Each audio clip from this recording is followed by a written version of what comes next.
First thing I remember is the smell. Antiseptic and something floral, a plug-in air freshener, maybe, and underneath it all, the sharp metallic edge of my own fear. I didn't know where I was. I didn't know how I got there. My eyes were open maybe a quarter of an inch, and the fluorescent light above me was so white it felt like a sound.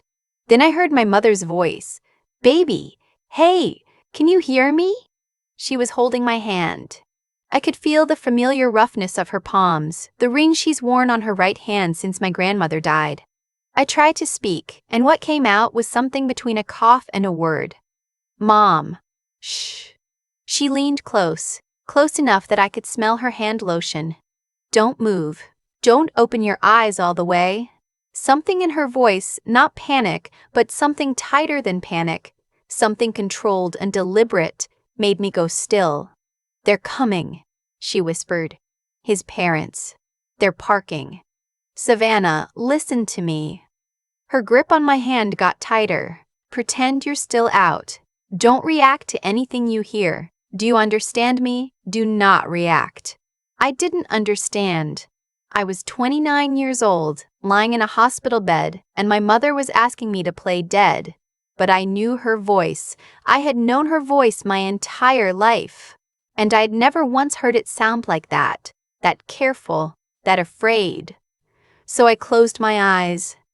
The accident had happened the night before, though it took me longer than it should have to piece that together. My husband, Caleb, and I had been driving back from dinner with his brother and sister-in-law. We'd taken the interstate like we always did. I remembered the restaurant. I remembered the argument we'd had in the parking lot, a small thing about nothing. The kind of argument that married couples have and then forget about by morning. I didn't remember the truck. I woke up in Mercy General with a grade 2 concussion, 2 cracked ribs, and a laceration along my left temple that had taken 11 stitches to close. Caleb had walked away with bruising on his shoulder. The truck driver, whose name I still don't know, had run a red light doing 60, or so I was told. I lay there with my eyes closed and I thought about the way my mother had looked at me. The way she'd said they're coming like it was a warning. I heard them before they were fully in the room. My mother-in-law, Rosemary, had a particular way of walking. Her heels clicked in a rhythm that I'd learned to recognize over 3 years of marriage. Quick, decisive, the walk of a woman who considered every room she entered to be hers by default. Behind her, heavier, slower, my father-in-law, Glenn. "How is she?" Rosemary's voice landed somewhere above and to my left. "Same." My mother, careful. "Neutral. The doctors say she'll make a full recovery?" Glenn. He always phrased statements as questions. I used to think it was charm. "That's what they're saying." There was a pause. Some shuffling. I kept my breathing slow, the way I used to do when I was a kid and didn't want to get out of bed on school mornings. In through the nose. Out through the mouth. Slow. Even. "Caleb still down the hall?" Rosemary again. "Far as I know," my mother said. Another pause. Longer this time. I heard the door swing, not close, but swing, like someone had checked that the hallway was clear. What came next, I have replayed in my mind so many times that the words have worn grooves in me. "The timing isn't ideal," Glenn said. His voice had dropped, not to a whisper, but to the register men use when they think they're being private. "But the policy's in place. We need to move on it before she's conscious enough to ask questions." Rosemary made a sound of agreement. "Does Caleb know?" she said. "He knows what he needs to know." My ribs screamed at me to breathe differently. "I didn't. The account," Rosemary said. "The joint one?" "Already started the transfer. And the house? That takes a few more days." "The title companies." Glenn paused. "We should do this somewhere else." "She's unconscious, Glenn." "Still." Rosemary sighed. "The Denver account first, then we reassess." "Caleb understands the prenup is airtight. She commingled. We have documentation. By the time she has a lawyer looking at it, she'll have lost standing," Glenn finished. A chair scraped. Footsteps moved toward the door. "I'll go check on Caleb," Rosemary said. and then they were gone. I lay there for what felt like a long time. My mother's hand found mine under the blanket and she squeezed it once, twice, 3 times. A code we'd had since I was small. I've got you. I've got you. I've got you. I've got you. I did not open my eyes. I'm a CPA. I've been a certified public accountant since I was 26, licensed in Colorado with a specialty in forensic accounting. I know how money moves. I know how assets are hidden, how transfers are structured, how documentation can be used as a weapon. That is not me bragging. That is context. Because what I heard in that hospital room, the Denver account, the title company, the commingling argument, that wasn't abstract to me. I knew exactly what those words meant. I knew what they were planning to do, and I knew roughly how long I had before they did it. Not long. The bruising around my ribs made it hard to breathe deeply for the first few days. The concussion meant I wasn't supposed to look at screens. I checked out of the hospital on a Thursday afternoon and told my mother everything in the car on the way home. Home being her house, not the house Caleb and I shared, because she had suggested it and I had not argued. She cried a little. She apologized, which I told her to stop doing. I couldn't say it in there, she said. I didn't know if he'd come back. Or if there were. I don't know. I didn't know anything. I just knew something was wrong. You were right, I said.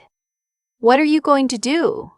I looked out the window at the brown November landscape of suburban Colorado. The sky was the color of an old dime.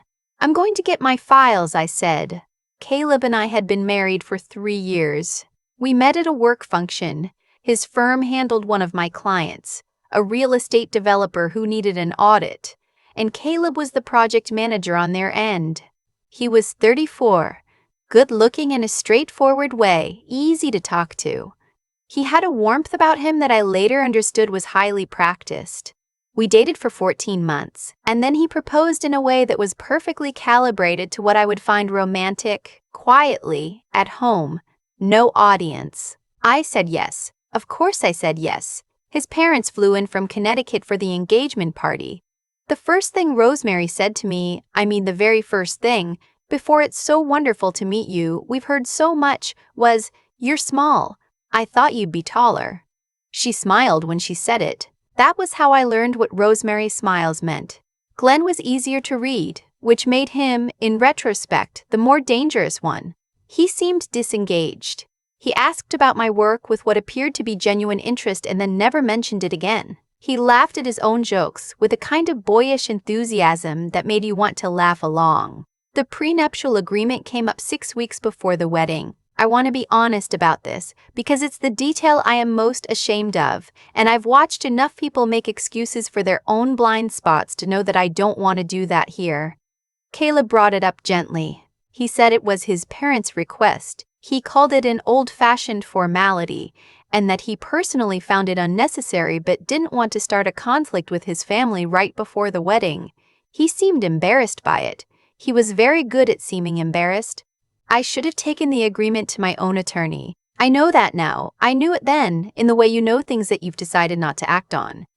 But I was 39 days from my wedding. I was working 60-hour weeks, and I trusted my husband. I trusted my husband. I trusted my husband. I skimmed the agreement. I caught the standard provisions and a few clauses that seemed boilerplate. I missed Clause 11. Clause 11 was not boilerplate. I found out about Clause 11 on a Friday, 5 days after I left the hospital, when I sat down with my colleague Tanya, who is also one of the best financial attorneys I know, and we went through the prenup word by word. Tanya read it twice before she said anything. "Savannah," she said, "who drafted this? His family's law firm?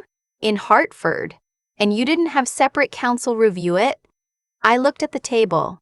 No. She was quiet for a moment.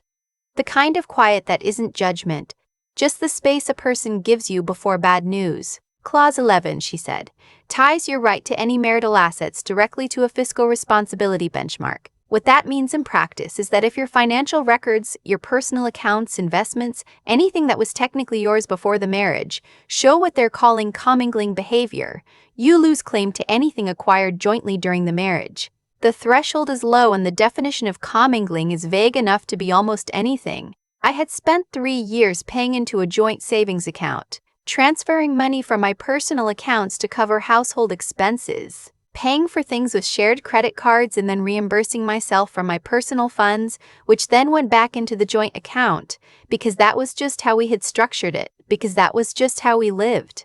Every one of those transactions, documented, every one of them a potential strike against me under Clause 11. They have documentation, I said. I assumed, Tanya said. How do I fight it? She put down the agreement and looked at me. You fight it the same way you fight any bad contract. You find the other side's exposure. Here is what I knew. Something about that accident did not sit right. The truck driver had run a red light. The police report said it was a simple failure to yield. No charges beyond a traffic citation, which had apparently been contested and then dropped. I'd been too foggy the first 2 days to ask the questions that were now forming clearly in the back of my mind. I know a private investigator through a client, a man named Mitchell who has the affect of a retired high school football coach and the instincts of someone much more dangerous. I called him from my mother's kitchen on a Sunday morning while she was at church. Tell me about the accident, he said. I told him what I knew. The truck driver's citation was dropped, he said.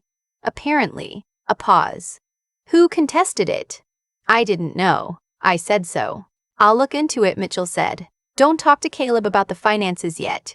Don't talk to Caleb about any of this. He keeps calling. I know. Don't answer. I stayed in my mother's house for 2 weeks.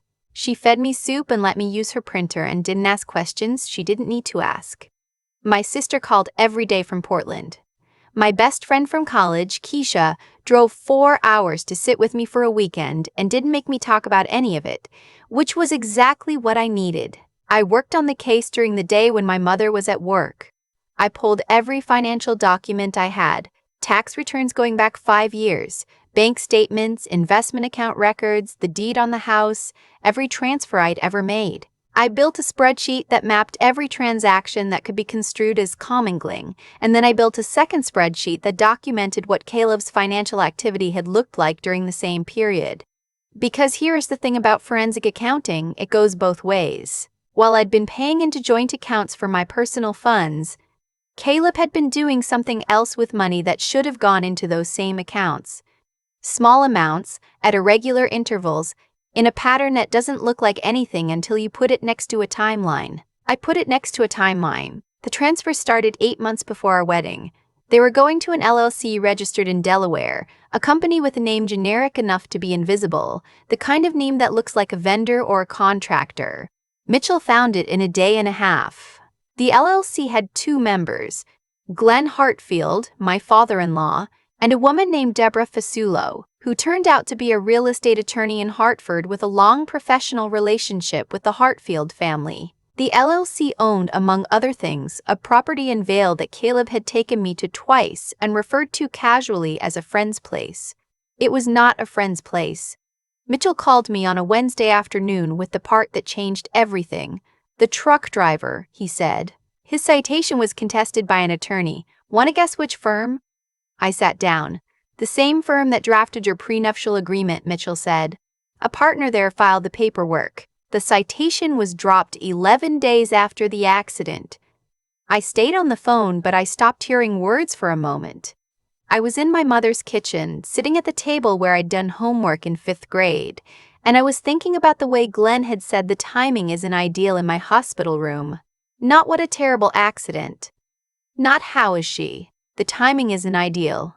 Mitchell, I said. Yeah. What does it take to reopen a traffic accident investigation? Depends on what you bring them. What if I brought them financial records showing that the attorney who got the driver's citation dropped had a documented financial relationship with the husband of the person who was injured? There was a quiet on the line that felt different from his usual quiet. That, he said, would be a start. I want to tell you that I felt righteous in those weeks, that I was clear-eyed and steely and moved through it all with purpose. But that's not the truth. The truth is that I cried in the shower every morning because the bathroom at my mother's house still smelled the same as it did when I was a teenager. And there was something about that particular smell, old tile, and her specific brand of conditioner that made me feel simultaneously young and very, very old. I had loved Caleb, or I had loved the version of him I'd been given, which is not the same thing, but it was real to me. 3 years of ordinary life, grocery shopping, Sunday mornings, learning that he hated the sound of chewing and I couldn't parallel park on the first try. All of that had been real even if he wasn't. I grieved it in the shower. Then I dried off and went back to the spreadsheet. Tanya filed the divorce petition in December. By then I have 4 things. The prenup, annotated in full, with a detailed legal memo arguing that Clause 11 had been drafted with the intent to defraud and therefore constituted grounds to void the agreement under Colorado contract law. The financial records from the Delaware LLC, documenting 14 months of asset sheltering by my husband in coordination with his father, beginning before our marriage and continuing through it. Mitchell's report on the truck driver citation, including the connection between the contesting attorney and the Hartfield family law firm, and a recording. I didn't plan the recording. I want to be clear about that. It happened because Caleb came to my mother's house unannounced on a Tuesday evening, just appeared on the porch, which I should have predicted but didn't. And my mother let him in before she knew to do otherwise. And I came downstairs and he was sitting in her living room, looking like someone had told him to appear remorseful. "I need to explain," he said. "I don't think you do," I said. "Savannah, don't." But he talked anyway. He talked for almost 20 minutes, and somewhere in the first 5, I remembered that my phone was in my pocket and I pressed record without looking down. He talked about his parents, about the pressure he'd been under, about how he'd never meant for things to go this far. He said he hadn't known about the truck. That detail he denied so specifically that it told me more than anything else he said that night. He said he wanted to work it out. He said the money wasn't worth it. When he left, I sat on my mother's couch for a long time. She brought me tea that I didn't drink. Outside, it had started to snow. "What do you need?" she said. "I need to call Tanya," I said. The divorce was finalized 7 months later. Clause 11 was voided. The judge found sufficient evidence of fraudulent intent in the drafting of the prenuptial agreement, a finding that Tanya later told me was unusually strong and unusually clear-cut, which she attributed to the quality of the financial documentation. I kept the house. I kept my retirement accounts. I kept the joint savings that I had spent 3 years contributing to. The Delaware LLC became the subject of a separate civil matter that is still ongoing as I write this. I am not a party to it, but I'm told it's not going well for the people who are. The truck driver's case was reopened. I don't know what will come of it. I don't know what can be proven and what can't. Mitchell tells me to be patient. I'm trying. Glenn and Rosemary have not contacted me. This is, all things considered, the outcome I prefer. Caleb sent me a text the week the divorce was finalized. Just my name. Just Savannah. Like the beginning of a sentence that didn't have an ending yet. I looked at it for a while. Then I deleted it. I'm not telling you this story because it has a perfect ending. The house feels different when I come home now. Quieter in a way that is sometimes peaceful and sometimes not. My ribs healed completely. The scar in my temple is fading to the point where most people don't notice it unless I point it out. What I think about most, when I think about all of it, is my mother's hand on mine in that hospital room. The 3 squeezes in the dark, the fact that she saw something I couldn't see yet and she knew, without being able to explain it, that the right move was silence. Pay attention to the people who squeeze your hand. That's what I've got. That and a very good spreadsheet. I've thought a lot about what made everything unravel for them. Not luck. Not some outside force stepping in at the right moment. What unraveled it was the fact that they built the whole thing on a bad assumption, that I was the kind of person who wouldn't look too closely, that I'd sign what was put in front of me, trust the people who were supposed to love me, and stay quiet when things got uncomfortable. They weren't entirely wrong about who I had been, but they were wrong about who I would be when it mattered. That's the thing about people who plan around your weaknesses. They stop updating their model of you. Rosemary and Glenn had decided what I was before the wedding cake was cut, and they never revised it. Even in that hospital room, even standing 3 feet from me, they spoke freely. Because in their version of me, I was still the woman who skimmed a legal document because she was busy and in love and didn't want to cause a problem. What they didn't account for was that a person can be naive and competent at the same time. I had missed Clause 11. That was real. I'm not going to dress it up. But I had also spent 6 years building a skill that exists specifically to find what people don't want found. When I finally pointed that skill in the right direction, there was nowhere for them to hide. I think about Caleb sometimes, not with anger anymore, mostly with something quieter and sadder. He wasn't the architect of it. I believe that. But he was the instrument, and at some point that distinction stops mattering. You don't get to participate in something and then claim you were swept along by it. He made choices every day for 3 years. The choice to seem embarrassed about the prenup. The choice not to tell me what was in Clause 11. The choice to show up at my mother's house and talk for 20 minutes, which is its own kind of cowardice, trying to be forgiven without being honest. What I've learned, the hard way, is that integrity isn't a trait you either have or don't. It's a practice. It's what you do on the Tuesday afternoons when nobody's watching and the easy path is right there. Tanya practices it every time she reads a contract, the way it's written instead of the way her client wants it to be. Mitchell practices it when he follows a lead that might not go anywhere. My mother practiced it in that hospital room when she made a decision in a split second that protected me before I even knew I needed protecting. I practice it now by not pretending the spreadsheet was my only weapon. The spreadsheet mattered. The documentation mattered. But so did the part where I sat in my mother's kitchen every morning and decided again to keep going. That's not a small thing. It doesn't get its own line in the court filing, but it's what made the court filing possible. If you're somewhere in the middle of something like this, still gathering evidence, still not sure what you're looking at, still hoping you're wrong, I want to say this clearly: pay attention to the thing that doesn't quite add up, the word choice that lands wrong, the clause you glossed over, the moment someone checks that the hallway is clear before they speak. Those things are telling you something. You already know how to listen. You just have to let yourself hear it. The scar on my temple has almost faded. The house is mine. I'm still a little careful about who I trust, but I'm working on calibrating that. Careful is not the same as closed, and I don't want to become someone who can't be surprised by goodness. 3 squeezes. That's what I keep coming back to. My mother's hand in the dark and the simple, steady message underneath it. I've got you. That's enough to build on.